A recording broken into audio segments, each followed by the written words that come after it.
मेरे प्यारे बच्चों, गुड मॉर्निंग।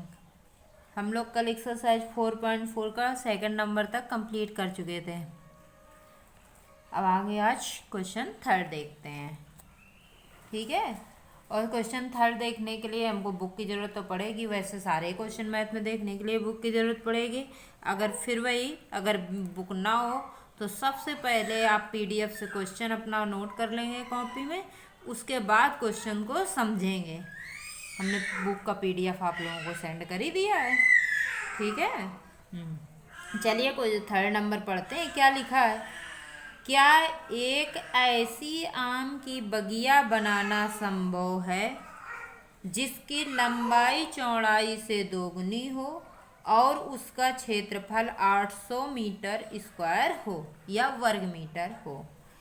यदि है तो उसकी लंबाई और चौड़ाई। तो सबसे पहले हमें क्या पता होना चाहिए कि आम की बगिया बनाना संभव है कि नहीं है। चलिए देखते हैं संभव है कि नहीं है। कंडीशन बना के देखते हैं।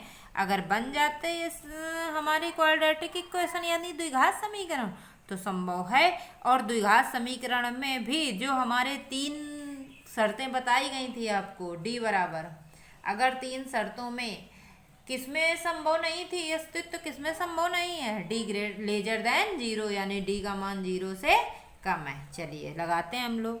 क्या लिखा है कि माना आम के बगिया की क्या दिया हुआ है? लंबाई चौड़ाई से दोगुनी है। लंबाई बड़ी है, लंबाई ज्यादा है। किससे ज्यादा है? चौड़ाई से। तो हमने मान लिया माना आम की बगिया की चौड़ाई बराबर x मीटर। तो लंबाई कितनी है? 2 गुनी, यानी 2 गुना ज्यादा है उससे। कितना ज्यादा है? 2 गुना। तो गुना का मतलब गुणा, 2 का गुणा करवा दिया तो लंबाई कितनी हो गई? 2x metre.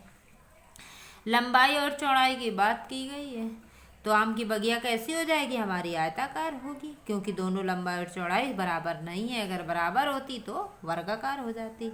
आम की बगिया का क्षेत्रफल बराबर कितना हो जाएगा? लंबाई गुणे चौड़ाई। दिया कितना है? 800 वर्ग मीटर। तो यहाँ क्या लिख देंगे? लंबाई गुणे चौड़ाई बराबर, सूत्र लिखेंगे आयत का क्षेत्रफल का लंबाई गुणे चौड़ाई, और क्षेत्रफल है कितना? 800 वर्ग मीटर। लंबाई का मान x, लंबाई कितना है? 2x। लंबाई का 2x, चौड़ाई का मान x है। लंबाई की जगह 2x कर दीजिए, यहाँ से इसे हटा दीजिए, बस कोई दिक्कत नहीं है। 2x गुणे x, 2x स्क्वायर। गुणा में घातें जुड़ती हैं, जितने भी चर होते हैं उनकी, अगर बराबर चर हैं तो एक बात का ध्यान रखना, चर बराबर होने चाहिए। बराबर 800। 2 का भाग चला जाएगा, कितना हो जाएगा? 400। अब इधर जब स्क्वायर है तो हमें इधर भी वर्गमूल लेना पड़ेगा, तो स्क्वायर पता होना चाहिए। x स्क्वायर बराबर 20 का स्क्वायर, या इसको वर्गमूल के में लिखेंगे तो x बराबर क्या लिखेंगे? √400 या 400। ठीक है। इसी को चाहे 400 को बाहर निकालेंगे तो 20 आ जाएगा, वर्ग से कर लीजिए, ये आपको कोई दिक्कत नहीं है। ठीक है। तो यह वर्ग करेंगे तो दोनों पक्षों का वर्गमूल हुआ तो स्क्वायर हट गया, तो x बराबर कितना बचा? 20। अब देखिए यहाँ द्विघात समीकरण पूरा हमारा अच्छी तरीके से आंसर निकल आता है, इसको सॉल्व हो जाता है। तो x बराबर जब हमारा मान आ गया x बराबर 20, तो x किसे माना था हमने? चौड़ाई को। तो चौड़ाई बराबर कितनी आ जाएगी? 20। लिखिए ये चौड़ाई बराबर 20। लंबाई हमने कितनी मानी थी? 2x metre. तो लंबाई बराबर कितनी हो जाएगी? 2x यानी 2 गुणे 20 बराबर 40 मीटर। ठीक है। तो लंबाई चौड़ाई आ गई। अतः हमने क्या लिख दिया? आम की बगिया बनाना संभव है। ठीक है। अब देखते हैं अगला क्वेश्चन, तो और अच्छी तरीके से क्लियर हो जाएगा कि शर्त संभव है कि नहीं है। अगला क्वेश्चन क्या है पढ़ते हैं, फिर आप लोग भी अपने बुक में पढ़िए। क्या निम्न स्थिति संभव है? यदि है तो उनकी वर्तमान आयु ज्ञात कीजिए। कोई कंडीशन हमें नीचे दी हुई है, वो अगर संभव है तो हमें आयु बतानी है कि इस समय वो कितने वर्ष के हैं। कंडीशन क्या दी हुई है? शर्त क्या दी है? 2 मित्रों की आयु का योग 20, 4 वर्ष पूर्व उनकी आयु का गुणनफल 48 था। तो पहले तो हमें वर्तमान पता हो। अब वर्तमान पता करने के लिए हमें एक कंडीशन दी है, दोनों की आयु का योग 20। इससे पहले भी हमने आयु वाला पिछले में लगाया है। एक बात और, जो बच्चे बाद में जुड़ रहे हैं शुरुआत से अपनी मैथ पढ़ें, क्योंकि जब तक लॉकडाउन रहेगा तब तक ऑनलाइन ही क्लासेस चलेंगी। इसलिए आप लोग अपना पीछे वाले वीडियो भी देखें और उनसे अपना पिछली जो भी प्रॉब्लम होगी आप पूछ सकते हैं दोबारा, लेकिन उनसे अपना पिछला कोर्स कंप्लीट करें। तो देखिए, वर्तमान आयु एक मित्र की यक्स मान ली, चूंकि आयु का योग दिया है तो दूसरी मित्र की आयु कितनी हो जाएगी 20 माइनस एक्स। कैसे? जैसे मान लो तुम दो मित्र हो, दोनों की आयु का योग हमें पता है 32 वर्ष है। अगर एक बच्चा 15 साल का है तो दूसरा कैसे निकालेंगे? 32 में 15 घटाएंगे ना, उसी तरह योग में इसमें भी घटाए। अब ये यक्स है तो 20 माइनस एक्स बना रहेगा। चलिए आगे चलते हैं।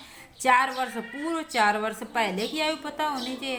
तो इस समय अगर आप 15 वर्ष के हैं तो 4 वर्ष पहले कितने होंगे 11 वर्ष के। क्यों? क्योंकि 4 घटाया, ऐसे इसमें हमने किया। 4 वर्ष पूर्व क्या कर दिया x माइनस 4। 4 वर्ष पूर्व दूसरा मित्र क्या हो जाएगा 20 माइनस एक्स में 4 घटेगा। 20 में 4 घट गया 16, गिनती वाले अंक घट गए, एक्स वाला वैसे ही लिखा है। अब कंडीशन क्या बनानी है कि दोनों का गुणनफल, तो x minus 4 into 16 minus x, गुणनफल है कितना 48। इनका गुणा करा दिया। 16x माइनस 16 चौको 64 minus x square minus minus plus 4x equal to 48। ax square plus bx plus c के रूप में लिखना है माइनस एक्स स्क्वायर। ये दोनों x हैं प्लस के हैं तो 16 और 4 कितना हो जाएगा 20, 16 4 20 माइनस का 64, ये इस तरफ आएगा तो माइनस का 48। Minus x square plus 20x, ये दोनों माइनस के इसलिए जुड़ जाएंगे तो माइनस 112, ठीक है, बराबर 0। एक्स स्क्वायर माइनस 20x, ये माइनस इसको हटाया तो पूरे माइनस को गुणा कराएंगे तो x square minus 20x plus 112 बराबर 0। अब देखिए यहाँ तो आसानी से निकल आया था, हमारा सीधे हो गया था, ठीक है। अब यहाँ हमारा पूरा मानक रूप बन रहा है। तो हमने क्या बताया था, स्थिति संभव है या नहीं, इसके लिए सबसे पहले क्या करेंगे व्युत्क्रम का सूत्र लगाएंगे, क्योंकि इसके गुणनखंड करने हैं। अब गुणनखंड में सही मान निकलेगा, होगा कि नहीं होगा, उसके लिए हमें देखना पड़ेगा डी निकालने के लिए। तो डी कैसे निकालते हैं कि तुलना x square plus b x plus c बराबर 0 से करने। ए बराबर 1, एक्स स्क्वायर के साथ कुछ नहीं है तो 1 माना जाता है। बी बराबर माइनस 20, सी बराबर 112। व्युत्क्रम का फार्मूला क्या होता है, डी बराबर बी स्क्वायर माइनस 4ac। तो बी का मान रख दिया, यहाँ हमारे मान पीछे लिखे हैं। बी का मान माइनस 20, ए का मान 1, सी का मान 112, यही आपके मान रख दिए गए। यहाँ 20 का स्क्वायर 400, इसका गुणा कराया 448 यानी 448, घटा दिया माइनस 48। जब डी का मान 0 से कम आता है, 0 से कम इसी को बोलते हैं माइनस। माइनस से संख्याएं आ जाएंगी, आप बाएं पक्ष में जाएंगे संख्या रेखा में तो सारे ऋणात्मक होते हैं संख्या रेखा नहीं, तो उसका मतलब डी का मान 0 से कम है। अरे जैसे ये है आपकी लाइन, अगर ये 0 है तो ये 1 2 संख्या रेखा में इधर प्लस चलते हैं और इधर क्या चलते हैं -1 -2 -3, तो ये 0 से कम है।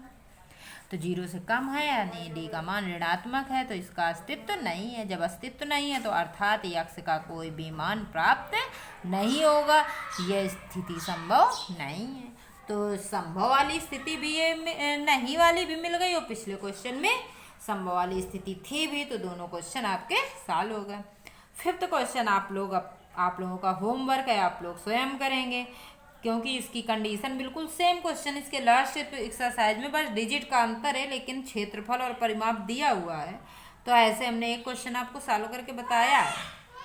अगर कोई प्रॉब्लम हो, कोई दिक्कत हो तो आप लोग हमें बताइएगा, तो आपको फिर सॉल्व करके दिया जाएगा, लेकिन ये आपका होमवर्क है, ठीक है।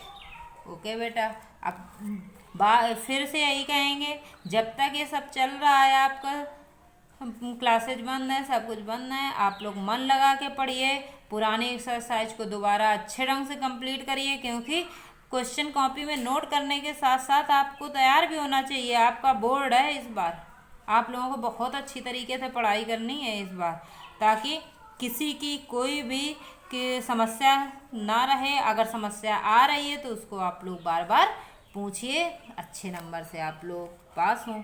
धन्यवाद बेटा।